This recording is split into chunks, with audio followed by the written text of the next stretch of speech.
Was there this treasure digging environment going on at the time? Absolutely. That's indisputable. Was Joseph Smith involved? I would submit there's no evidence for it. Is it not possible that Joseph Smith, he investigated this magic worldview and he was able to discern and pull out truths and restore them to their proper order? Read Joseph Smith history. He said if I actually compiled all of the false lies told about me, it would fill volumes. Yeah.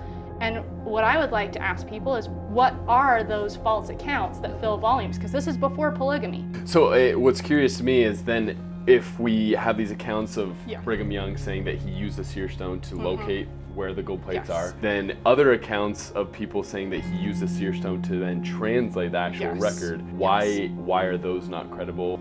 Hey guys, it's the Paul brothers here, and we're having this episode right now with Hannah Stoddard out of this brilliant idea that just came out of nowhere. Psych, you guys spam the comments requesting that we have her on the show, and for good reason. She's very knowledgeable and has done a ton of research in regards to the translation of the Book of Mormon, and she purports that no seer stone was ever used and that it was just by the means of the Urim and Thummim. But she's not the only side of the argument that we're going to share. We do have interviews coming up that we are going to see the other side where people say that a seer stone was used. That way you can make a decision on what you believe. And if you haven't yet, follow us on Instagram. There we share behind the scenes videos or other short form videos that you won't see here on YouTube. So if you haven't yet, it's at the Stick of Joseph, and we hope you enjoy this interview. From now on, I want you to do a clap. 1, 2, 3. Oh. Welcome to another video on the Stick of Justice YouTube channel. Hayden just broke his watch. Things are going awry here, but by popular demand, we have the one and only Hannah Stoddard with us in the studio. After we did the episode with Mike Day about... I had to hire family security because people were so fired up that we had someone on that said that the seer stone was used in the translation That's not process. true, but we realized how ignorant we were, and then we sought out people that have dedicated a lot of time to researching this, and hopefully that we could gain more understanding and bring that to you guys. And so, Hannah, thank you for being here. I'm happy to be here. Thanks. So Awesome. tell us a little bit about yourself, where you come from, and kind of the organization that you help head up. Yes. So I am the head of the Joseph Smith Foundation. It was originally started by my father until he passed away, but it actually just started as our family. When I was 10 years old, he had a job change, and the Lord impressed him, like, I want you to go do video. And he was like, I've never touched a video camera in my life. I'm a software engineer, basketball coach, high school teacher, Acquired all the necessary skills to be a video. Well, at first he was like, I don't even know what to do. Anyway, so he started doing it self-taught, basically, buying tutorials, trying to do it online while trying to provide for a family.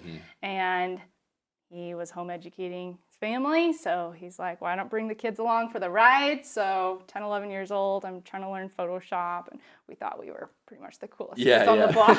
That's cool. So it was a lot of fun. Now it's grown just to different volunteers, lots of people that What's the mission of the Joseph Smith Foundation? Yes, the mission is help people really just gain their faith in the restoration and see why it's important. So whether it's defending Joseph Smith's character or helping the scriptures come alive, the Book of Mormon, defending the character of all the presidents of the church, pretty much take your pick. Just trying to help people see this foundation is firm, you don't need to apologize for it, and it has answers. Cool, that's awesome. And so you guys have mainly done this through video. I see you guys have written some books and stuff. Yes, we've done 7 documentaries and published 5 books. And then an online website and different podcasts. And how many of those books have you like that. personally helped write? All 5. All 5? All 5 of them, yes. Wait, how old are you again? I'm 28. Oh my gosh, we're the So- same age, and I have 0 books published. I just have a YouTube channel. Freak. Very different Goodness skills. gracious. I haven't traveled outside Yeah. of my little Utah home except for Area. church history So site. we got different roles, yes. so that's cool. Yes, different skills here. That's awesome. And so the breadth of the books that you've published, what Yes. are the books that you've published Okay, so far? so probably the most popular, the ones that we're most known for, as you saw from your As we're gonna comment talk thread, about, yeah. are the Faith Crisis books, which is basically delving into this battle that's going on right now on our history. So there's different interpretations of our history. It's not necessarily that the church lied or facts are changing. It's just different ways of looking at the history. And we felt like the best way is just to help people see what are the different sides, and then you can pick what side you want to take. That's fine, but at least just know kind of what's going on. And then one on the translation of the Book of Mormon, and then one actually on Helen Mar Kimball, tackling the whole Joseph Smith married a 14-year-old issue. Okay. Head straight on. So like the Fanny Alger and Alger. What What is it? Yeah, it? Fanny Alger was the first one in Kirtland. Helen Mar Kimball's probably the most controversial. She's the one that was 14. And her father went to Joseph Smith and said, hey, would you be willing to basically this sealing? It was never consummated. So we decided to take a different approach on the whole polygamy talk about than anyone else. Everyone else is like, oh, what about polygamy? What's the doctrine? We decided let's let the women speak and let's actually do biographies of the women, not just their experiences with plural marriage, but actually them as people, their personalities, their life experiences. And so we did that with Helen Mar Kimball. And then finally just a book called The Christ-Centered Home, which is kind of like a family biography, just how we got going, how us siblings got from fighting with each other to working together. And how families could do that too. 10 siblings working together cohesively, that's a miracle right there. So it is. So let's get into it. I'm super excited to dive into this. So, one thing, just to kind of preface this, I've heard, so on the church's official website, it talks about, hey, seer stone was used. Yes. We see all that, right? And to me, I've always looked at it like, honestly, when it comes to the validity of the Book of Mormon, to me, it's a more miraculous story if Joseph Smith actually had his head in a hat and dictated the whole Book of Mormon, because that's like crazy. There's no way that a human being could do that. That said, there is this wrestle within the church among people who are interested in the history. It's a huge issue. Why is it a huge issue in your opinion? Why are people struggling so hard on either side of that? The biggest thing is not so much, I think, the seer stone issue, because I agree that Joseph Smith had a seer stone, used a seer stone, multiple seer stones, right? So it's not so much the seer stone issue as it is when you get into the details of the narrative, the tie into the magic worldview, or that Joseph Smith was involved in treasure digging, ritual magic, his whole family had this kind of career in it. So you're kind of delving into that whole battle now of this covered up origins of the church, like John Dolan. So John Dolan really capitalizes off of Well, this. and even if you saw recently a guy named Johnny Harris, who he actually makes honestly amazing videos and stuff. Former member of the church. He made like a documentary, like what the Mormon church really believes, you know what I'm saying? And he begins Joseph's like story with, he was a treasure digger and he loved it. And so there's that whole issue. And then the whole issue of, for so many years, 180 plus years, the church was telling the Urim and Thummim story and the art and everything. And then we swap. So then people say, that's not okay. What's going on? So let's start at the beginning with the magic worldview, the treasure digging, because that's another thing. Like, I read Rough Stone Rolling, right? And it very much kind of explains that idea. And to me, it wasn't super controversial. I'm like, okay, he was interested in that sort of stuff. That doesn't bother me that bad. What are the issues with that from your point of view as you looked at the source documents? Yes. So first off, so the Joseph Smith Foundation is kind of known for taking Rough Stone Rolling on. Yeah. Full disclaimer, right? So if you actually go through those first few chapters, this is the overall thesis, and we can go in to back it up. But I really don't think the sources are legitimate. Are the most credible. And this is why. So, and it's not a case of sometimes critics have built a straw man where they're like, well, you just don't like any sources that aren't members. Or if they're not friendly to Joseph Smith, you throw them out. And that's a straw man argument to try to avoid the real issue. I don't have a problem with non-LDS sources or anything like this. But if you actually go into the sources and approach them the same way a lawyer would approach a witness on a witness stand. So in court and in legal cases, so actually when we did our Seer Stone versus Urim and Thummim, we called it Book of Mormon Translation on Trial. Okay, cool. And it's mostly focused on the translation. It touches a little on the treasure digging and magic, but we took the trial format because they actually set up court in a very specific way, where difference between hearsay versus credible testimony, how to discredit a witness. They have very strict ways of being able to tell if a witness is telling the truth or not. Yeah. So we said, let's apply that same rule, those same rules and those same measuring sticks to these sources that are all saying, oh, Joseph Smith and his family had this bad background and everything. And we can have the whole discussion of, is it bad or not, or is it fine, right? And the big thing is, see, for presidents of the church for basically our entire history, we're saying this is a nonsense narrative. It is not true. Yeah. So you've got Joseph F. Smith, who says Joseph Smith was not a money digger. He was not involved in anything. All of this was made up. Joseph Fielding Smith continued the same narrative. You have Gordon B. Hinckley coming out really strong on his Lord Increase Our Faith talk, saying this is not true. So it's indisputable that The presidents of the church were vehemently denying that. this. And not only the presidents of the church, but Joseph Smith's family. So then you come to the whole argument where you have some people like Fiona Givens or others, and they'll actually say, okay, well, Joseph F. Smith and Joseph Fielding Smith were just trying to whitewash their family name to try to... They felt embarrassed about it. They felt embarrassed about it, so they're trying to create this new narrative to try to redeem their family name. It's traumatizing to see your dad brought home from Carthage for Joseph F. Smith, right? Hiram's his dad. And the problem is, so when you actually go into history, and for me, I've studied Joseph Fielding Smith pretty intensely. I've read most of his biographies. I've read his works. Yeah. He was a man of integrity. He was not going through our history and trying to create this sanitized version to help make it palatable. Yeah. When he says this is who Joseph Smith was, and Joseph Smith from his early infancy was a man of really strict integrity and a man who was very extremely biblical Christian. So, and there's so many areas to go in this discussion. That's cool. Well, we got tons of Yes. time, so let's keep going.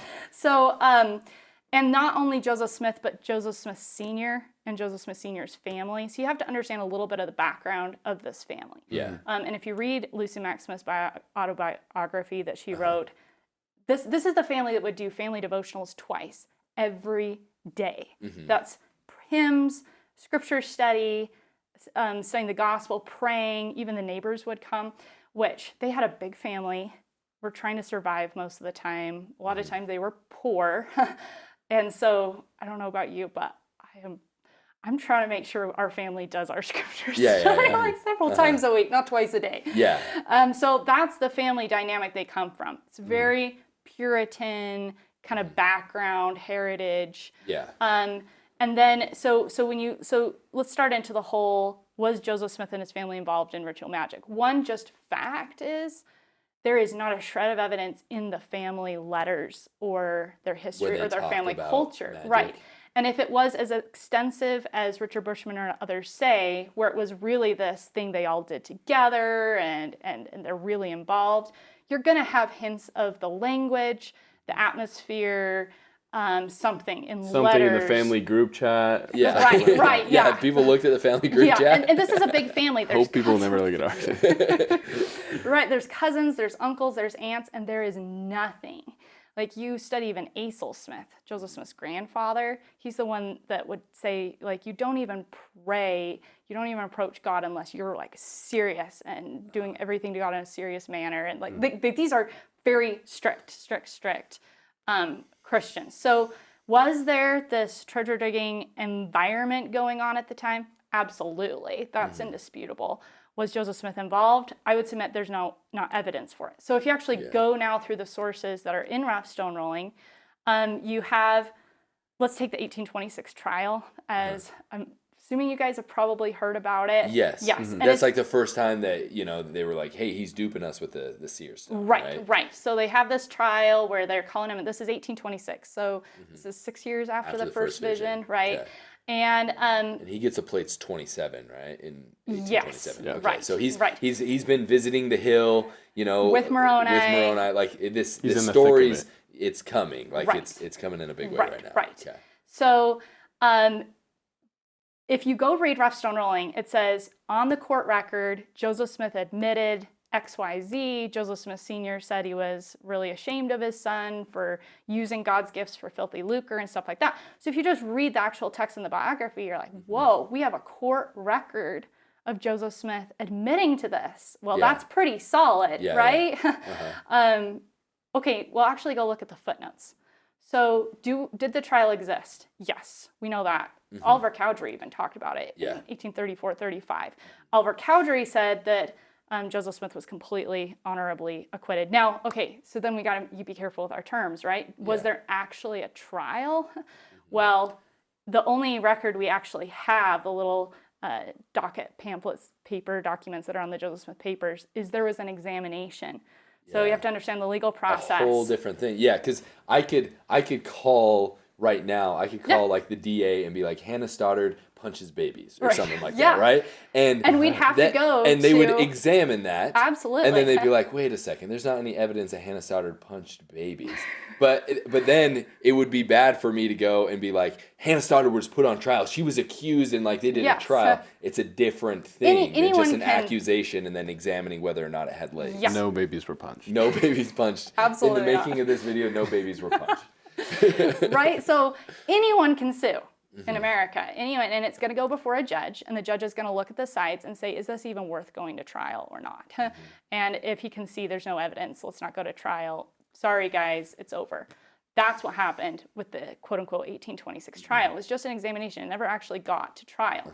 Were rumors of the golden plates, or was that already coming out by 1826? Like, were people talking about the gold plates at that time? I think so. It definitely seems like it. To look into that. Well, and, wait, sorry to go back. You're saying Joseph Smith Sr. had these quotes of, like, saying he was ashamed of his son. So that's not... That's what Richard Bushman says. Okay. So now it's like, okay, let's actually, what's his little footnote, right? That's what nobody does, is actually go to the footnotes. And then, well, once you actually get to the footnotes, what lay person is actually going to be able to decipher all of that jargon? Not very many people. So if you actually go with the 1826 trial, and I bring this one up because it's huge, and the antis love this one. It's always like the first thing. Before the Book of Mormon came out, Joseph Smith was already accused of like tricking people. And it's a court record, not somebody's letter or newspaper or something, supposedly. So here's the thing. No court record exists of this examination. It exists that it happened, that an examination took place, but not anything of the witnesses and what they said or anything. The only thing that exists is about 4 sources that come decades after the fact, and they all contradict each other on who was there, who bore testimony, what the witnesses said, and what the outcome was. Some of these basically hearsay of people who saying, oh, this is what happened, decades later, they say, oh, Joseph Smith was convicted and it was just a solid done deal. Other people are like, well, he got off because he was a kid, so they let him off. And all of them come from people who hate Joseph Smith. So there is a motive to lie. So that's where the quote from Joseph Smith Sr. came from? Yes. So there's William Purple's account, and then there's so it's several their others. accounts of saying what Joseph Smith Sr. said. We're talking about William Purple's account comes 50 years after the fact. Why are you trusting a guy with his last name Purple? That's the first thing. Well, and you actually look into this logically, right? So again, most of my work is not designed maybe to so much for people who are like, I don't even believe Joseph Smith was a prophet. I think the Book of Mormon, I read it, it's bunk, right? So I'm speaking to those, they know Joseph Smith's a prophet. You're following the innocent until proven guilty thing. Like, he claimed that he was a prophet, so he's a prophet until, we find other ways. I'm more approaching it saying, I know he's a prophet because of a spiritual witness. I know the Book of Mormon is true, no matter if tomorrow we get a document comes out online that Joseph Smith in a letter personally admitted that he forged the whole thing, right? The Book of Mormon is true. I don't care what, because of the spiritual witness. Right. Okay. And I think that's the most important.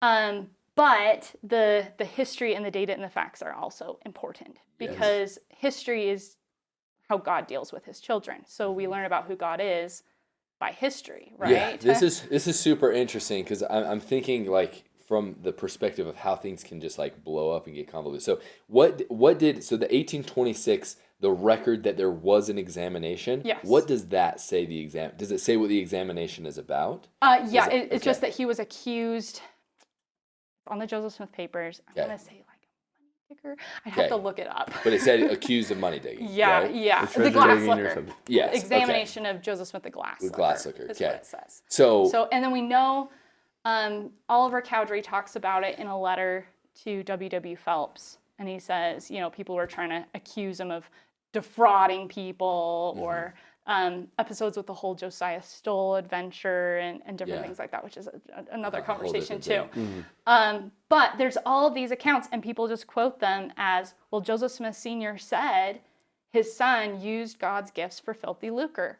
Here's the quote. And Joseph Smith admitted this, quote, right in Rough Stone Rolling. And we're saying, well, that comes from William Purple 50 years later, based on his recollections. based on his recollection. And he's So- writing down word for word And what he's also- happened yeah. from his memory 50 years later. And he, at the time, was he a friend? Or Never no, was. He never was. Never Yeah, was. okay. Never was. So So yeah, so it's super messy, and I totally get. plus, here's another, just logic, right? Uh-huh. Like, let's use a little logic on this. So this is 6 years after the first vision. This is while Moroni is personally tutor him. This is right before he actually gets the plates. So Moroni says, you are good to go. You're basically going to be trusted with the almost greatest work of scripture in the last days. I say almost because the rest are important too. But the one that the Lord says in 3 Nephi 20 is like the sign that Zion's going to be gathered. This is the sign of Israel. This is huge, right? And so Joseph Smith's getting trusted with that. This is also 6 years after the first vision. And I love Don Bradley's research, Andrew Ehath's research on the first vision. The first vision was basically Joseph Smith's endowment experience. Okay, so for those that have been endowed, we know that when you are endowed, you make very sacred covenants that are a step higher than baptism and everything else. There's also, it's emphasized how strict and important those covenants are. So here's Joseph Smith at 14 years old, right? Okay, how many Having of us the at sacred 14 experience. would have been remotely trusted with any of this? Uh-huh. Not me, not now. At 28, like, not at sure. all. So this is who Joseph Smith, his caliber is. And we're going to say that he can't tell the difference. After seeing God the Father face to face, he can't tell the difference between God the Father and Sally Chase, the village witch. Like, he can't tell the difference between the two, because that's what some of the accounts say, right? He's going to Sally Chase, like, let me learn from you. Okay, who was Sally Chase? She's the sister of Willard Chase, who was leading the bandita to go steal the plates. So right, the night Joseph Smith goes to get the plates, he dislocates his thumb, that's Willard Chase heading that up. You remember the whole story where they bury the plates in the cooper shop, and that's Sally Chase that gets revealed, okay, where those plates are hidden, and says, oh, go to the cooper shop, and they tear the thing to shreds, and the Lord warns them right before, get the plates out of there, they're coming after him. This is who these characters are. So these are Joseph Smith's best buds. They're the ones that are teaching him. And more than that, like in Rough Stone Rolling, it says magic was a preparatory gospel. Well, Aaronic priesthood is the term for the preparatory gospel, right? It's what prepares you for the Melchizedek priesthood. That's magic. So then we have the whole conversation of, well, are we just talking about, rabbit's foots and some astrology and people just being dumb, right? And just believing in superstitions? Or are we actually talking about a force, right? So then this is where it comes, this is where it starts tapping into, does this really matter? And this is where it starts to become a sensitive issue for evangelical or biblical Christians, where they're saying, wait a minute, you're saying Joseph Smith is speaking to God, the God of Abraham, Isaac, and Jacob, and he's also dabbling with Lucifer's power at the same time, and there's no record of him repenting. There's no record, right? So then there's a whole conversation, well, what if he made some mistakes in his youth and then he changes? Well, there's no record. Well, I will say, to kind of play devil's advocate, because that's what makes this conversation interesting, the reason he has that first vision, or not even just the first vision, but also, I'm pretty sure Moroni's vision as well, if I'm recollecting correctly, is because he's repenting of his sins, of the foibles of his youth. Yes. And then the other thing that's interesting is Moroni warns him, hey, you're going to be tempted to use this to get rich. Yes. And so, like, to me, I understand why people from on the other side will be like, hey, yes, like he was doing this stuff. He was dabbling in these silly things, and he was a kid. Like, even though we believe that he was an elect person and he had this experience, this theophany at 14 years old, like, he's still a 14-year-old kid. Right. And, you know, he himself admits that he was repenting of the stupid things that he was doing. Right. Later, like when he's 17. Right? Yeah, when he's 17. Yes. But yes. that would have been... And the first vision. He's going in there to repent of his sins too. And his sins as well. So, like, here's the thing is we understand that he recognizes he's doing goofy things. And then Moroni warns him very strictly, you're going to try to get these to get rich. Right. Why would he warn him that? Like, to me, it makes sense. Like, oh, if he was dabbling in, like, trying to find treasure because he wanted to get rich because he was sick of being a poor farm boy, which I'd be sick of being a poor farm boy too. Like, it seems like that Moroni would warn him that if that was the case, right? So yeah. Okay. What are Those your are thoughts two on that? really good points. Yes. So let's tackle the one before we hit the Moroni one. Let's tackle just the repenting of his sins, right? So okay. So when Joseph Smith records in his Joseph Smith history, and of course we're having this whole conversation on the standing of we believe that Joseph Smith is telling the truth, right? If someone's like, well, he was covering it all up, like Dan Vogel, then that's a whole other conversation.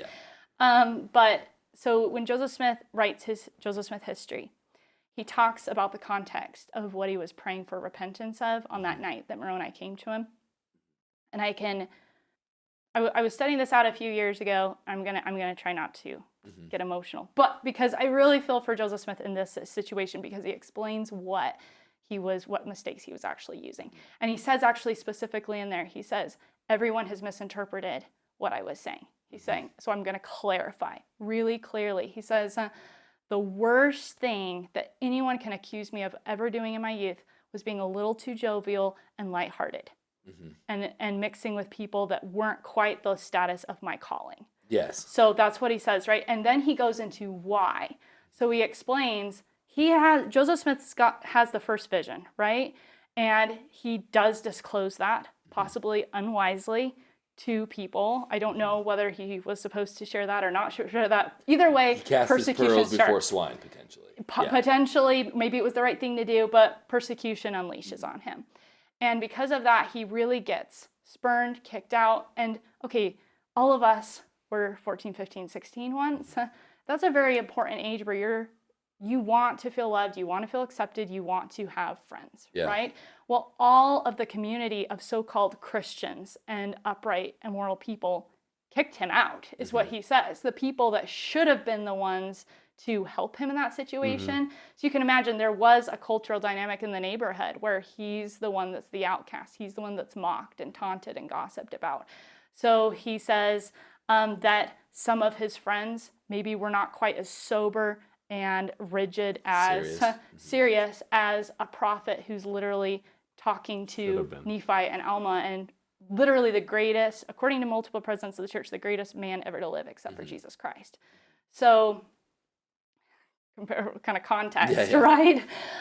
So that's what he said, and he says, this is the worst my enemies can ever accuse me of. So now if we actually go, okay, so let's go into all of the accounts of people who are claiming Joseph Smith was involved in magic and treasure digging. This is one of the concerns that I have with these narratives, is we cherry pick statements, and I think it's dishonest.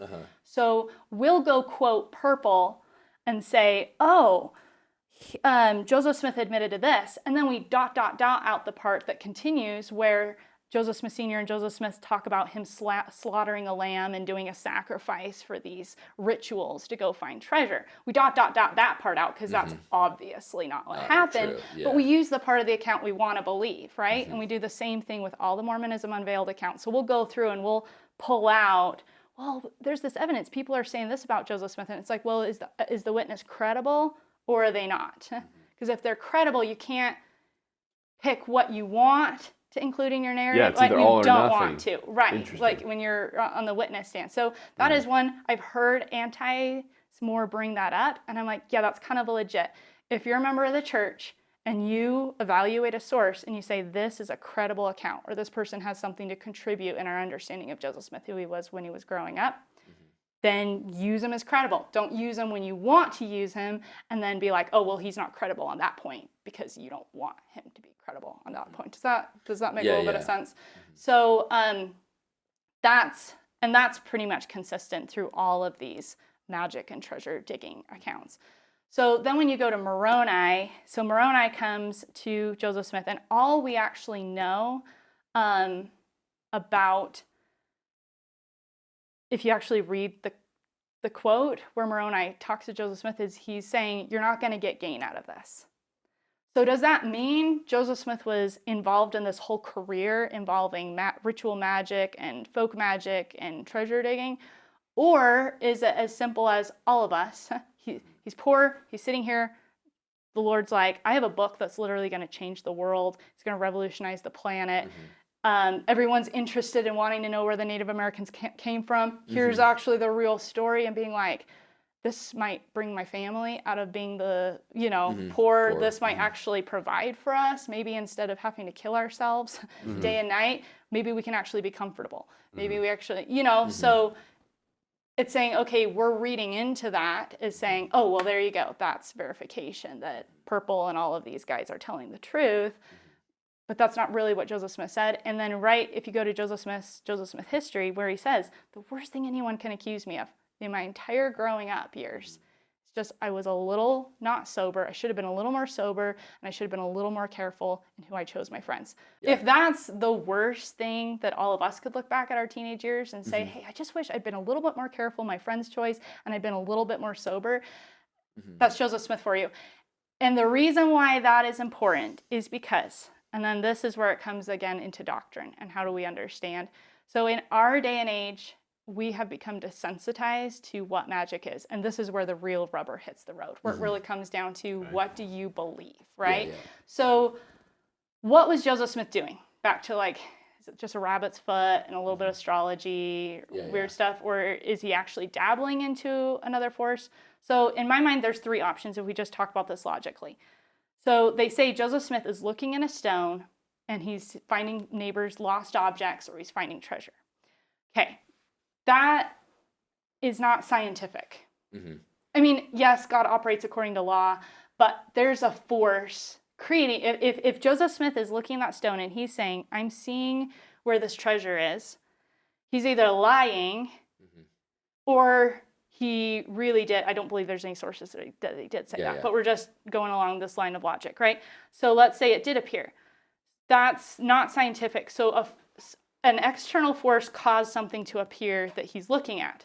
There's two forces in this world. There's God, and he operates with the priesthood. And then there's Lucifer, and he has his own priesthood, and he has his own power. So one of those forces are causing that appear. Which one is it? Is it God, or is it the adversary? So then the question then becomes, well, if you go actually read all the accounts, they're all attributing. I mean, if you want to go down the road of was God the one that made it appear, then you can have a whole conversation about how does God's priesthood instruments work, and that is something that I do think is important when you go into whole seer stones. Because you could use the same argument with the Urim and Thummim, right? It's made out of natural material that gives it the ability to be able to translate. Right. You can do that with Moses had a stick that turned into a snake, and was also helped in parting the Red Sea. You also have the Jaredites and the rocks. To me, it's like if we know Joseph Smith had a seer stone, if he was using it and he was able to tap into higher laws that govern the universe that allowed that to be a receptacle of seeing. Right. Okay. And I don't dispute that. Because, for example, we have a Brigham Young quote where so again, this is second or third hand because we don't have anything from Joseph Smith. Yeah. I think Brigham Young's pretty reputable since he's sitting there talking to Joseph Smith. And he says, hey, Joseph Smith had a seer stone, and he used that to actually locate the plate. So he does have instruments, and he has seen things. Now, this is actually a fun topic, but we won't go too far. And so I'm just going to stay high level. But Brigham Young talked about how stones and Urim and Thummim is probably the proper term. We don't know a whole lot about this is the problem. We don't have a ton revealed. Joseph Smith is kind of the one who knew it all. But that they're actually an instrument used with the Aaronic priesthood. So Brigham Young said it's the right, actually, of every bishop in our church to actually be able to have a stone like this, a Urim and Thummim, use it. It's part of the priesthood. I should let my bishop know. Get him a stone for his birthday. Well, but he says they don't have them because we're not righteous enough. And he said that God never gives one to someone until they can completely tell between the power of the devil and the power of and the power of the Lord, and be able to discern. So when someone speaks, they can tell this is truth, this is error, this is a good spirit, this is a bad spirit, all the way down. Who said this again? This was Brigham Young. And he said, so eventually we'll get to the point as a people where we are righteous enough to have these, but it's a priesthood instrument, and it's also in the endowment. So we can't really talk about it. Yeah. But it is part of the endowment. It's not obvious, but if you actually study out, there's a portion in the endowment, and it's a part where we're not supposed to talk about. But I believe it is a part where you actually receive a Urim and Thummim, and it's part of the Aaronic priesthood. So it has to be done according to, and this is all back to quotes from presidents of the church. There has to be keys: authority, priesthood, worthiness. You've passed a series of tests that are beyond really what we even have available in the church today. With all of the keys and authority we have, it's a step beyond that. Joseph Smith gets to that level before he even gets the plates. So this is the caliber of the person that we're talking about. We're talking about something that goes back to Abraham. We're talking about instruments the patriarchs used. We're talking, it's very sacred. You never use it for inappropriate purposes.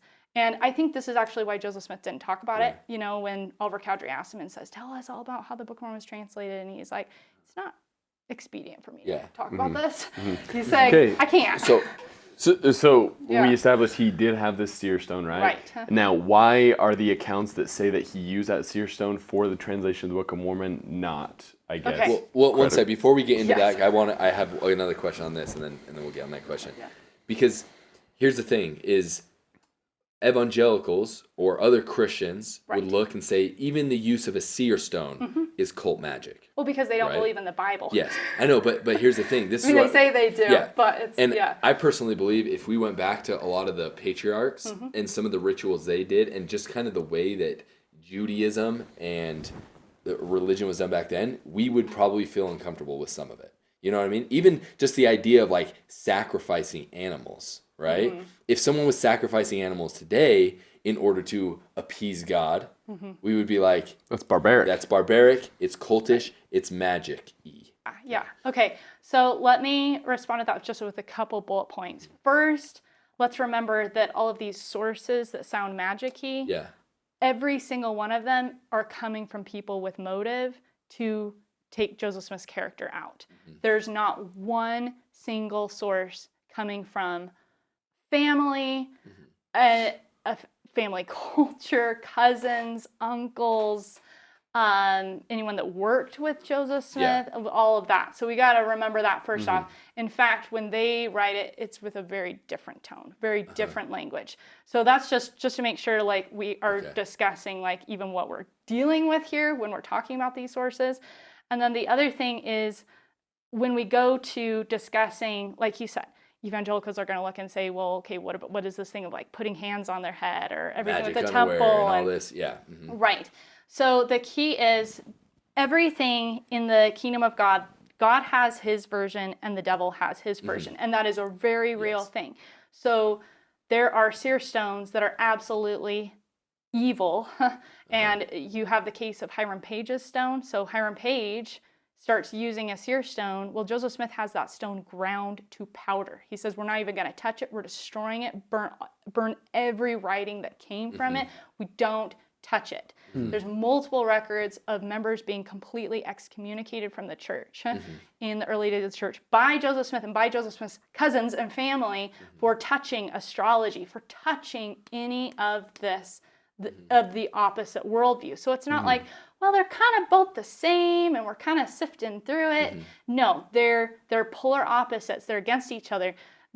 Satan mimics God, yes, right? So you got the inverted pentagram on the Nauvoo temple.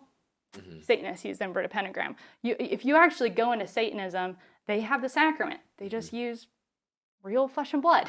We use bread and water, wine. They have priesthood. They have high priests. They have histories, like even down to the details of the endowment and changing of robes. Like they've got everything that the Lord does. So the question is, was Joseph Smith touching any of it? And in addition to just not there being sources, you have to understand from a biblical perspective, and this is, people are going to fight me on this, but from a biblical perspective, God's strong enough to say, if you go and touch that, in ancient times, you were to be put to death. You don't touch Satan's version. For sure. So we're saying Joseph Smith, after he's had the first vision, right? We're not talking about Joseph Smith before the first vision. So he's talked to God the Father. He knows for himself who God is. He's talked to, if you go through all the first vision accounts, it's basically his endowment experience. So he's learning things that probably most of us, not probably, none of us have any idea. He never could reveal most of it, right? It probably lasted for hours. After that, he can't tell the difference between Satan's mimicry and God's. God gives him priesthood instruments, which Brigham Young say you can't get until you can discern between the two, and he can't discern between the two. And there's no record of him repenting or saying, okay, this is what I used to be. It's evil, it's wrong, I repented, here's the difference. Instead, he says, no, my enemies are coming. You read Joseph Smith history. He says, if I actually compiled all of the false lies told about me, it would fill volumes. Yeah. And what I would like to ask people is, what are those false accounts that fill volumes? Because this is before polygamy. This is before everything in Missouri. So what were the false accounts? What are all these false accounts? Because today we're saying, oh, it's all legit. So I guess what I'm saying, I remember what I was going to say is that, like, for example, Freemasonry, right? We know that he became a Freemason. How much he was into it is completely overblown when you actually look into it. He wasn't a 33rd degree Mason who practiced for all these years. It was like a very short time. Yeah. And his father and his brother were. Yes. And so a lot of people as well, especially in the Christian world, will look at Freemasons as practicing magic. It's an occultish thing, right? Pretty different though than it's different though if you actually. But I will say this though. I will say this. I think that. So there's this side where it's like Joseph Smith did not even dabble or look into magic or any of that. And then there's a side of he was all in, right? And I kind of take this as like when I read history, this is just kind of one of my rules, is it's somewhere in the middle. And so I guess what I'm saying is the hypothesis from where I'm standing right now is that Joseph Smith went in to see what truths were in there that were being hidden. So, like, for example, the endowment, like, when you look into the Freemasonry and stuff like that, so much of that comes, like, it's so similar. I believe that Joseph Smith went in there and he grabbed what was valuable and he restored it to its proper order. So, even when it comes to the magic stuff, he goes in there. This stuff comes from somewhere. And as you said, it's a counterfeit. But one thing that's awesome about a counterfeit is that if you have the spirit of discernment, you're able to take the truth out and then restore it to its full. So if I got a counterfeit $100 bill, I could actually find out what a real $100 bill looks like from that counterfeit, right? And so I guess what I'm saying is it not possible that Joseph Smith, he dabbled, or not even dabbled, that he investigated this magic worldview, and he was able to discern and pull out truths and restore them to their proper order because of that time dabbling. As you said, he was called early on, and I do believe that he was able to. He had that experience between Satan and God the Father and Jesus Christ. So he had this ability, and he saw that that intense darkness, right? And so with that, he went into the world that had perverted those beautiful things that we hold sacred, and he was able to pull them out. And so to say, oh, he never even dabbled in magic, maybe that isn't the case. Maybe it's not a matter of dabbling because he was all in on it. Maybe he was searching for the truth and he was able to find truths from that and then restore them to their proper order. Does that make sense? Absolutely. The only problem is we don't have any sources to back that up. Yes. So it's like, okay, yeah, that's a theory, but none of the historical accounts support that perspective on it. So you'd have to find something in history or something to help with that, because it's full on the opposite. It's the Smith family is leading the rest of the community in killing dogs and dripping their blood around things and the mysterious words, and Lucy Mack Smith is all in. They were cat people, though. That's why. It had nothing to do with magic. They just didn't like dogs. And again, when you read Azel Smith's letters, when Yeah. you read Joseph Smith Sr., when you even read, I mean, Lucy Mack Smith, before Joseph Smith's even born, she basically has almost a near-death experience where she almost dies. She consecrates her life to God, the way she speaks. It's just so... If Joseph Smith came in contact with it, like Freemasonry, where it's a few months, he comes in contact, he looks at it, and then he comes out and he's like, okay, this is what we're doing.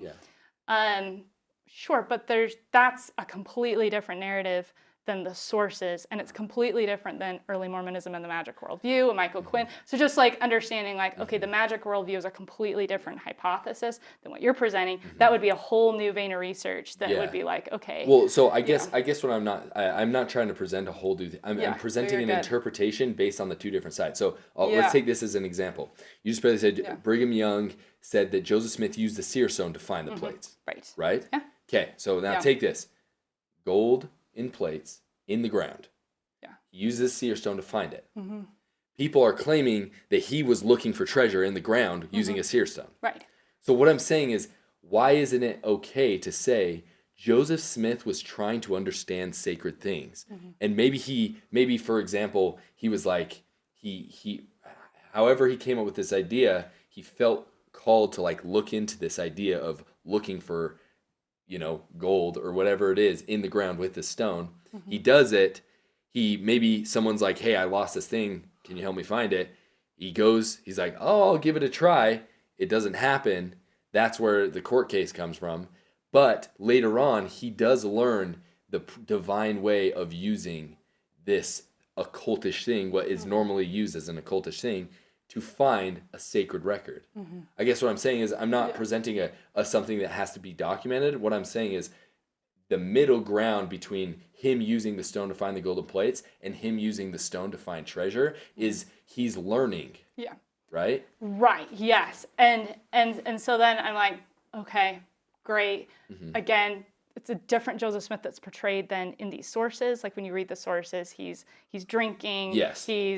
He's violent. He's stealing everyone else's stuff. He's lying. He's cheating. He's, So people blow up something that exists. Because like if, for example, you hear, oh, Joseph Smith was accused of treasure digging and tricking these people. Yeah. Then it's like, oh, how do we blow that up more? Da-da-da-da-da. Yeah. And it explodes. And so I'm not saying that those accounts, I'm not saying that the accounts of Joseph Smith being all into this stuff and tricking people are true. What I'm saying is what are they coming from? Yeah, where do they come from? And it has to have an origin somewhere, because what you have is, so you have this truth that, let's say we don't know what it is exactly yet because we weren't there.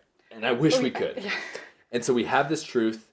And then we have Brigham Young over here saying he used a stone to find the golden plates in the ground. Then you have people over here saying he used the stone to trick people to find treasure, and he was just tricking people for money. Right. And so you have... You're saying what really happened. What was the actual truth? And what I'm saying is I don't think the truth is he never even dabbled in it. I say there's something there where, because you see, especially like with the endowment in Freemasonry, this idea of Joseph Smith recognizing sacred truths and pulling them and restoring them to their natural order instead of the secularized version that, the counterfeits that exist. Yes, absolutely.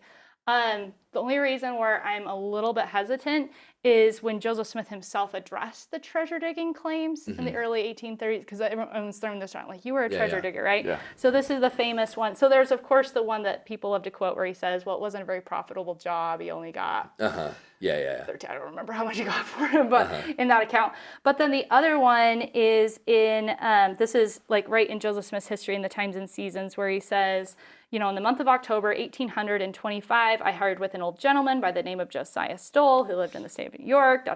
He'd heard of a silver mine being opened by the Spaniards and had previous to my hiring with him been digging in order, if possible, to discover the mine.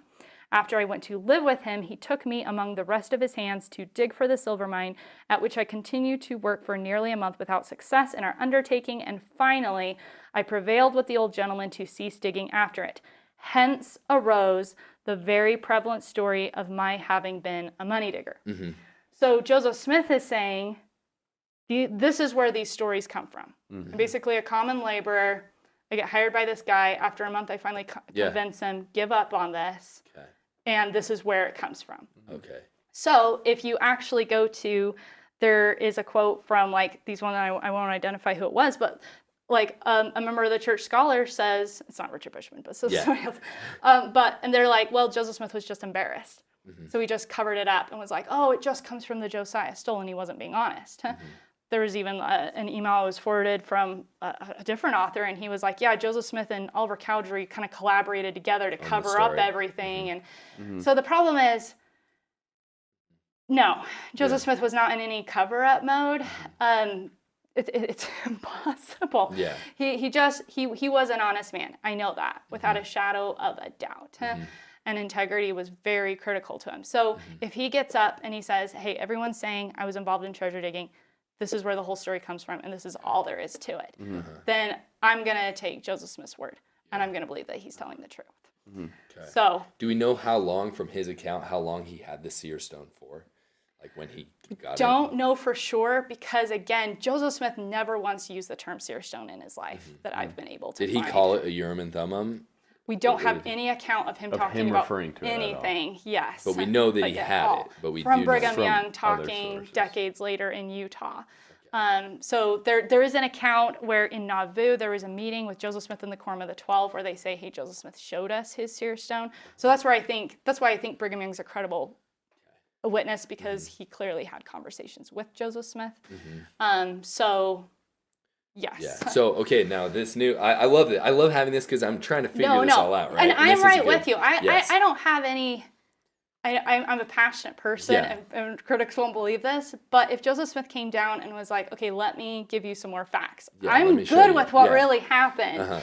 But I do have a problem with taking enemies, the Caiaphases, the Judas Iscariots of Joseph Smith's And day, just and saying they're telling the the credible truth, witnesses. Joseph Smith's covering up. Yeah, and I agree with that. I think Yeah. that, and so I guess now with this new information, because I didn't know about the whole Sorry, I Josiah should have Stone thing. remembered No, that this quote is sooner. super awesome. No, it's super awesome because it's like, okay, so we have Joseph Smith digging for treasure, being hired by this other guy. Yeah. Then, depending on how open he was with the Yes. seer stone and when he had it, Yeah. people could have found out that he had that. Yeah. And then they combine those two stories together. Right. Because and the then- stories of Joseph Smith being visited by Moroni and preparing to receive the plates, those were going around Yeah, when yeah. Josiah Stoll hires him, right? Yes. So that's when Lucy Mack Smith says, Josiah Stoll had heard, hey, this guy has a gift of seeing the unseen. So everyone's like, oh, see, Yes, he was okay. involved in the magic. And you're like, well, Okay. or more you're, Yeah. right? Where it's like, no, Joseph Smith has the gift of a true seer. And of course, to someone like a Willard Chase, whose sister is a witch, is he going to understand the priesthood? No.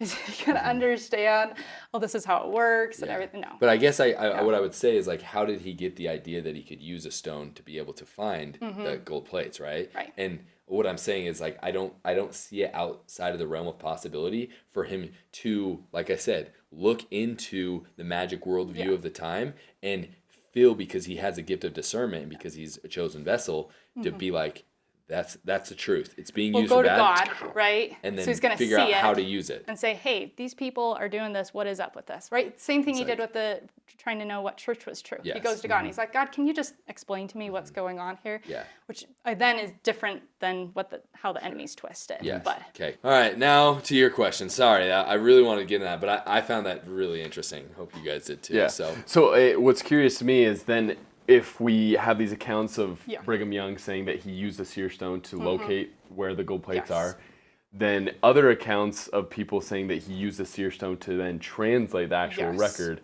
Why are those not credible, and right. and why did just go into all that? Yes. Okay. So first starting with Joseph Smith. So who actually knew how the Book of Mormon was translated? Again, so when we wrote the book Seer Stone versus Urim and Thummim, we laid it up like a court case. Yeah. Right? Okay, you guys are the jury, the judge. That's awesome. We have our petitioner. And so you line up your witnesses. Who would be the most credible witness on the translation of the Book of Mormon? Well, we actually lay out the Lord, Jesus Christ, first. So some people jump to Joseph Smith. It's okay, the Lord. Doctrine and Covenants. The Lord uses the term translation over 30 times, and people are like, well, it's not really a translation. You're like, well, why did God use the word translation? These are just questions as we're kind of building this case. Joseph Smith, the Lord also in the Revelations commands Joseph Smith to use the Urim and Thummim, both before and after the 116 pages were lost. So that is an important thing. Where is that in the Doctrine and Covenants then? Yes, I do not have all the sections memorized, but they are all footnoted in the book. Cool. Sorry, my brain is We're gonna have to get this book. smart Yeah, enough 'cause to I'm know excited. all the data.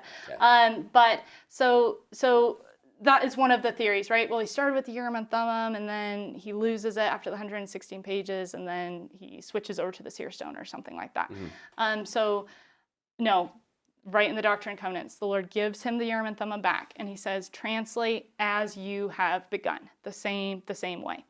And it's actually an amazing story. And we have the story in the book, how he gets the Urim and Thummim back, and it was this hugely exciting thing. This is when Lucy Mack Smith comes to visit Joseph Smith, and he's crying, and he's like, the Lord's been merciful to me. I've got the Urim and Thummim back. And she actually feels it. Yeah.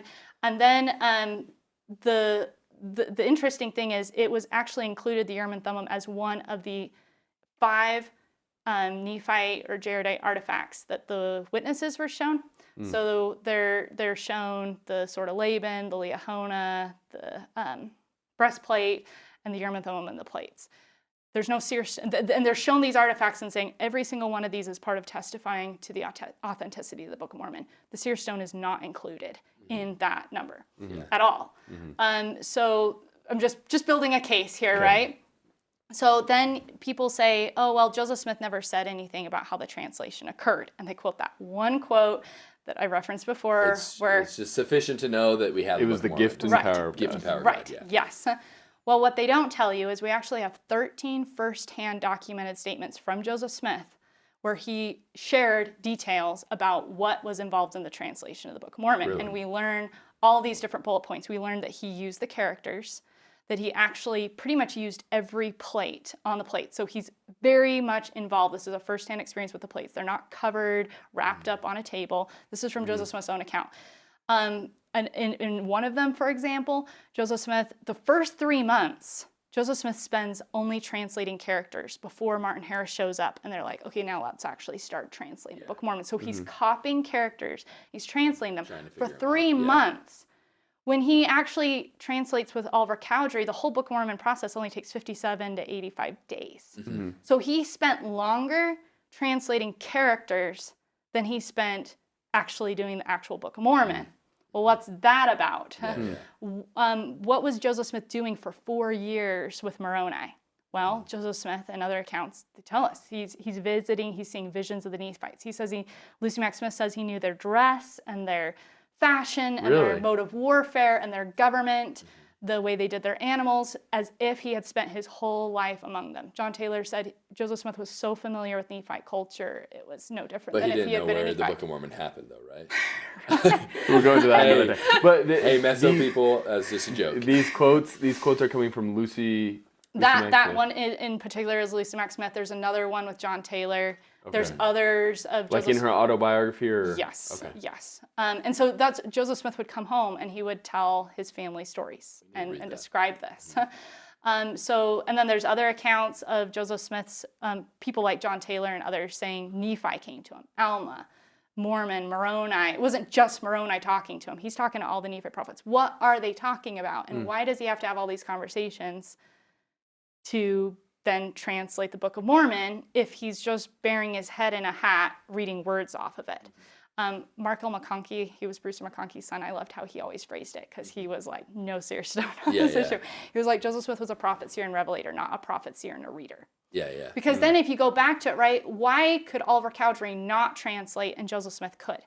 Oliver Cowdery is a school teacher. He's far more educated. He's a far better reader than Joseph Smith, right? So just when you start just walking through some of this logic, because every single one of Joseph Smith's accounts, he says, I used the Urim and Thummim, and it was not just, vague, a Urim and Thummim. It was the Jaredite Nephite interpreters, 2 transparent stones in a breastplate prepared specifically for translating this record. So there's seer stones, there's priesthood instruments, there's whatever we don't want to call them, because I don't know.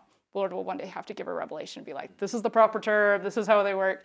But what he used for the Book of Mormon is a tool God specifically prepared. So this is where Joseph Fielding Smith came on this issue, because he studied all of this out. He was church historian for 60 plus years. He knew what he was doing in the sources. And he said he looked through all of the sources and he said, the idea that Joseph Smith translated with a seer stone is hearsay. that he used the Urim and Thummim, and the Urim and Thummim was a superior instrument to the seer stone. So he said, if you actually compare what we know about both instruments. So if you go back to Joseph Smith was very clear. He used the plates. He's learning the language. Lucy Mack Smith says that actually at the end of the Book of Mormon, or the beginning, depending on how you're reading this, there was actually almost like a Rosetta Stone type of a thing with an alphabet of sorts, explaining. Just had all the characters down there. Yeah, presumably explaining like, okay, here, let's learn this language and let's dive in. This is something that's actually fun. In the School of the Prophets, Joseph Smith, sounds like he was teaching some of the Nephite characters and language to the men there, because there is a document, Frederick G. Williams has a copy, and then Oliver Cowdery has a copy, where they're writing down how to write the Book of Mormon in Nephite characters and how to write the phrase interpreter of languages in Nephite characters. So then, and then they're also like learning Hebrew. This is the same time they're learning Hebrew and they're learning English and they're... So, I mean, wouldn't it have been fun to sit with Joseph Smith in those meetings and he's like, let me teach you a little Nephite here, you know? Yeah. It's like doing Duolingo. Right, exactly, right? So we actually have 3 or 4 chapters in our book just covering Joseph Smith's descriptions of the translation process. Okay. There's actually a lot. 13 first-hand accounts plus second-hand, where people wrote down and they're like, oh, I heard Joseph Smith say this or this or that. So let's address the people who are saying, who are the people that are saying that Joseph Smith used a seer stone, and why do you think they would do that? Yes. Okay. So we of course have the witnesses, right? So we've got David, not Oliver Cowdery. Oliver Cowdery never budged from the Urim and Thummim, which is very interesting, especially since. Sorry, continue. I was going to say, he's the main guy that was there pretty much the whole time. He was the main guy that was there. He also saw the plates before he even met Joseph Smith. And that's in an account. We have that in the book. And he also attempted translating, and he may, based on new research from Don Bradley, have actually translated portions of the Book of Mormon. Actually succeeded later on. So at first he failed, and then he tried again. So Oliver Cowdery is definitely a witness, and he's very firm. It's Urim and Thummim. And this is what it looks like, right? And Moroni's descriptions, 2 transparent stones, not one dark stone, so they're not interchangeable instruments. Okay, so then we've got Martin Harris, we've got David Whitmer, we have 2 accounts from Emma, and then others that are just kind of like down the line, but they're a little bit less concrete, that they came from them and things like that. So the biggies are these. So David Whitmer is who we very kindly annihilate in the book. Meaning annihilate his credibility. So first we go into his character, and then we go into actually, again, taking the legal approach, a court approach to David Whitmer's statement. So the easiest way, if you're an attorney, you know, to discredit a witness is how? You get the witness to contradict themselves. You get them to tell a different story than what they told. So this is why when you're actually examining a witness, and I've been in some court proceedings, so I've been prepped. Yes, and they ask it different ways, and they'll start at the beginning of the examination, ask the question, 3 hours later, they'll ask you it again, because they know if they can get you to contradict yourself. Sometimes you'll contradict yourself just because you're tired. But so what we did is we took every single one of David Whitmer's statements, every time he described the translation process. And all of these, you got to realize, come decades and decades after Joseph Smith died. Like how many decimate?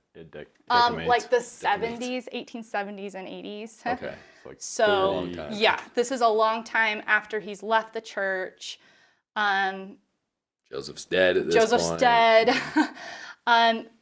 One thing to remember is David Whitmer was never a scribe. So he never scribed for Joseph Smith. He was just a witness. He also never received his endowment. And he always denied the priesthood restoration, which I think is significant, especially if we're sitting here talking about priesthood instruments. And so he doesn't know what he's talking about, number one. But if you take all of his accounts, he contradicts himself like insanity. He cannot keep his story straight for a month. You even have people on writing... the translation process. On the translation process, yes. And we can talk about like, well, does this undermine the credibility of the Book of Mormon? You know, because that's where people go next, right? So there's even people writing David Whitmer or publishing and saying, David Whitmer told me Joseph Smith used the Urim and Thummim, and this is what it looks like. Now he's switched his story and he's telling something different. I need some clarity on this. yeah. What is going on? And then David Whitmer will like switch back to the Urim and Thummim, and then he switches, then he's like 2 dark stones, and then we're at 1 stone, and then no stone, and it's literally all over He the was place. really tired. He was really, really tired. That's why he kept contradicting He's just himself. trolling these people. He's like, But they're who cares? elaborate stories too. So Okay. there's details. It's not just like one-liners. Like he's going, oh, this is what it looked like, blah, blah, blah, right? So for whatever reason, he's contradicting himself, right? I'm just going to state facts. I'm not going to imply interpretation Why? is another thing, right? So he's contradicting himself. The other thing to remember is the main quote that everyone uses comes from a pamphlet called An Address to All Believers in Christ. That pamphlet is literally blasting Joseph Smith all the way through as a fallen prophet. He's a bad dude. Yeah. The whole 9 yards.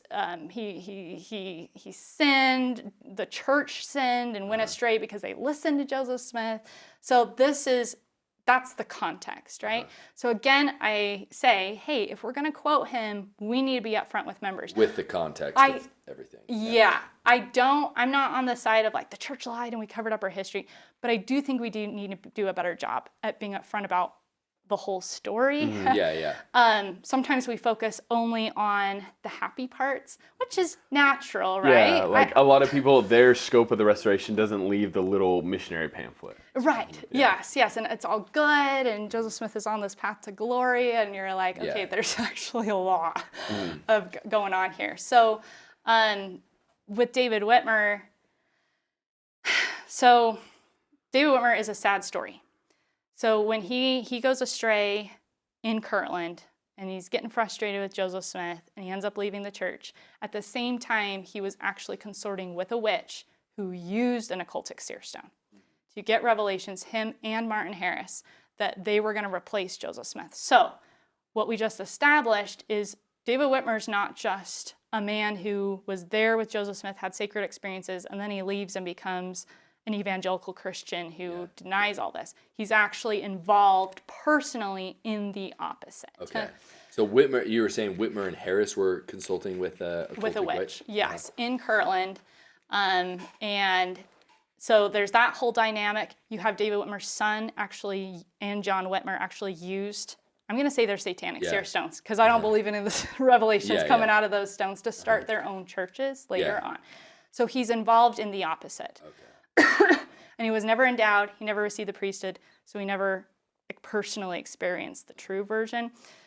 You also got to realize that when the saints are being driven out of Missouri, David Whitmer is the one who drove the baggage wagons for the mobs to Far West. Now, that doesn't mean a lot if you've only seen Joseph Smith, Prophet of the Restoration. But if you've actually read the accounts of the pioneers, I'm talking about the unabridged, unsanitized version, Far West was one of the most horrific experiences. Men, not men, but women and children were raped to death. We're talking about gang rapes. We're talking about the most vicious torture. We're talking about just brutal, brutal activity. It will literally make your stomach sick. David Whitmer helped drive the mob, helped supply them to do that. Go to Far West. And according to Helen Mar Kimball, either David Whitmer or Martin Harris or both of them helped pilot the mobs into the city. Like, here's how to get in. So, as a woman, I don't think that's very cool. That's, especially when you read the accounts of the women that were there, it was a traumatic experience that some people never recovered from, physically, mentally, and emotionally. You read Mosiah Hancock's account, he's beat to a pulp, he dies, and he comes back. So that's, later on, it was either a few weeks or months later, Lucy Mack Smith runs into David Whitmer as they're heading somewhere, and she said he wouldn't even look her in the eye. She says because he had become their enemy. So Joseph Smith is in Liberty Jail, and he writes a letter to the church. And he calls David Whitmer a dumbass. He says that anyone who follows him will end in the same destruction that all of the people who opposed Moses did. You know the stories where those men were fighting Moses and the earth opens up and they're all, yes.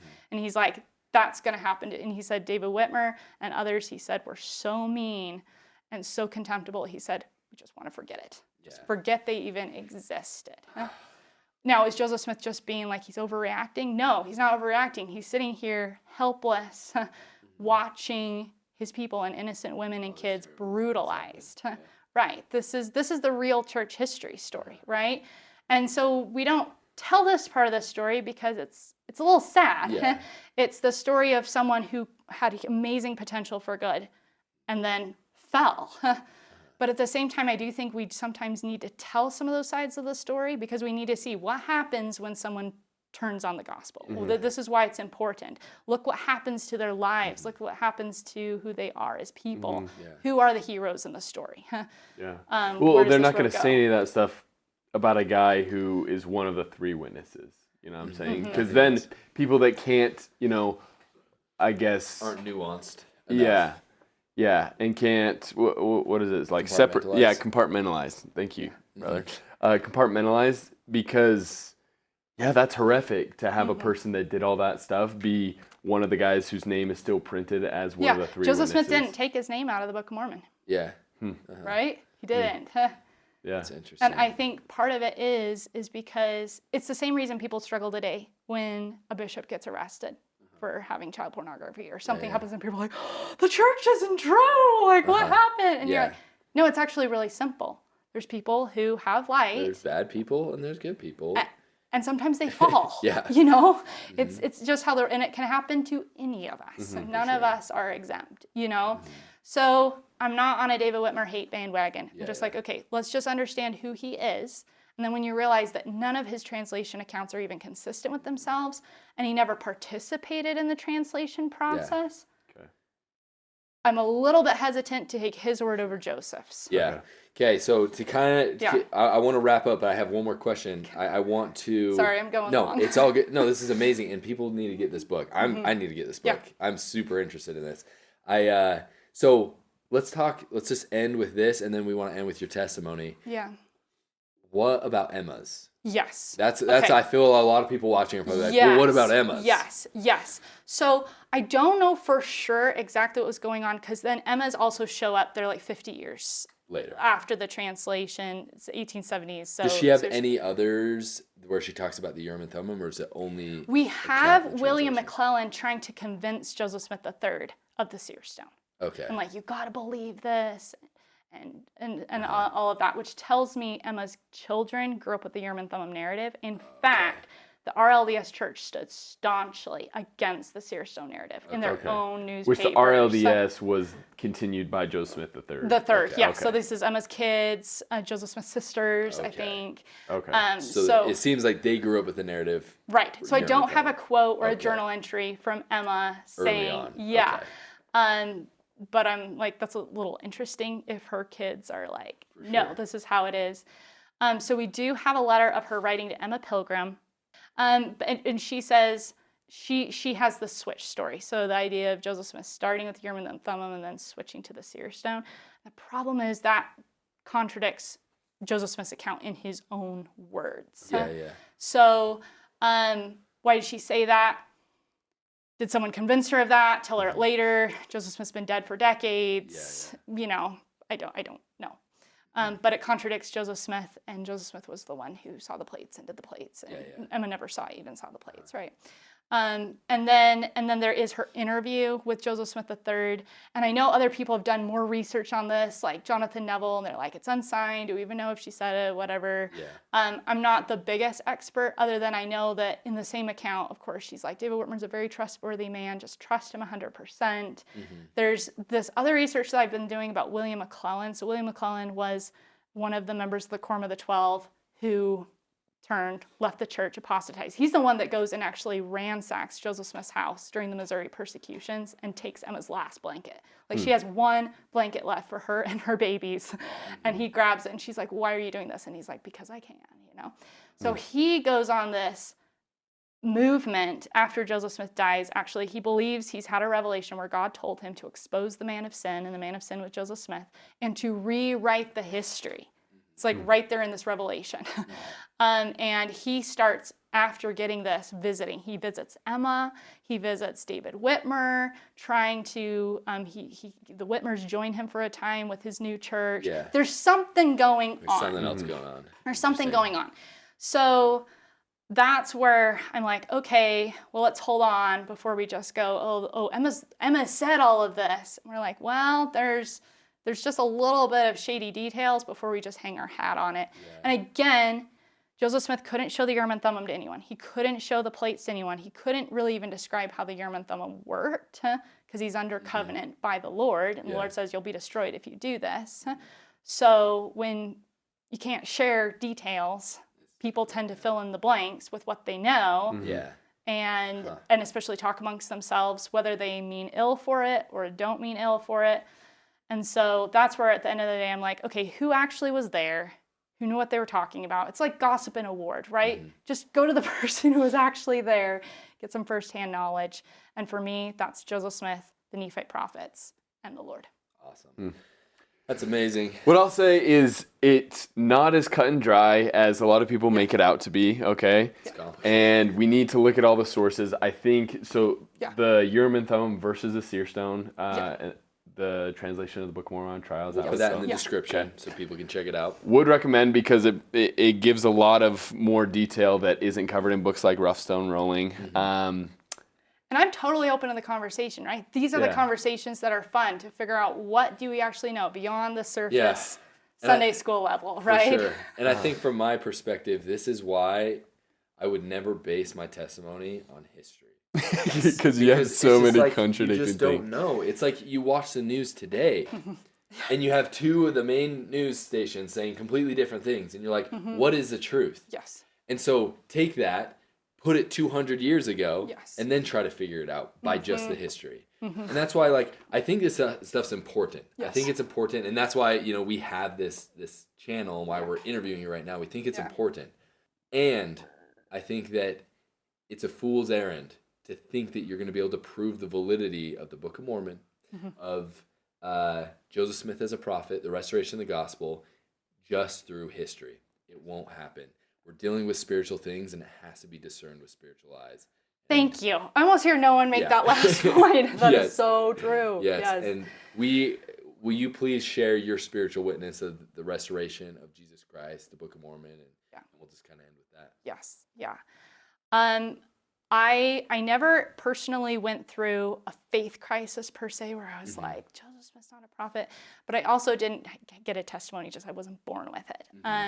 And the Book of Mormon specifically has been a journey like that for me. So I remember when I was young and I'd be like, some people are just so like, they just love the Book of Mormon. And I was actually a bigger fan of the Old Testament and the Doctrine and Covenants. Like, you go to my Doctrine and Covenants and my scriptures, and it's like every verse is marked up. Book of Mormon's a little more scarce. Don't hate me, Book of Mormon fans.